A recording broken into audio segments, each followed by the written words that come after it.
ایک بندہ بڑا گناہگار تھا، بستی والوں نے اٹھا کے اس کو جنگل میں پھینک دیا، تو اتنا گندا آدمی ہے، جا جنگل میں چلا جا۔ وہ جنگل میں رہنے لگ گیا، جنگل میں کوئی نہیں تھا، وہ رو پڑا، کہنے لگا مالک دیکھ کوئی نہیں ہے، اکیلا ہوں،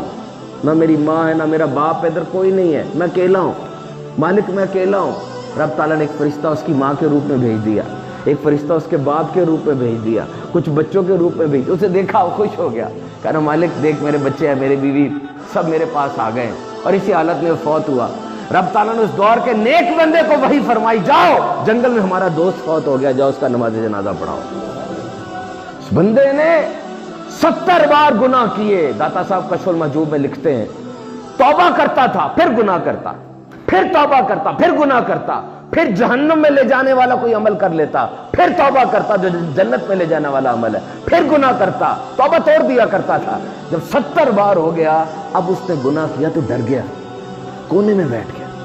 چادر اوڑھ لی، اب میں کس منہ سے توبہ کروں گا، ڈر گیا کہ میں کس منہ سے توبہ کروں، 70 بار توبہ توڑی ہے میں کیسے جاؤں؟ یہاں تو کسی بندے کے پاس ایسا کرو، وائلیشن کرو، اس کے رول کی منہ نہیں لگائے گا، پھانسی چڑھا دے گا، مار دے گا۔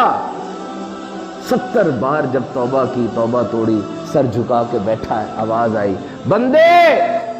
آج تو میرے پاس نہیں آ رہا تو یاد رکھنا تیرا ہی دامن تنگ ہے، تو 70 بار آیا، ہم نے تجھے 70 بار معاف کر دیا، ہمیں اپنی عزت و جلال کی قسم تو آج بھی آتا ہم تجھے معاف فرما دیتے۔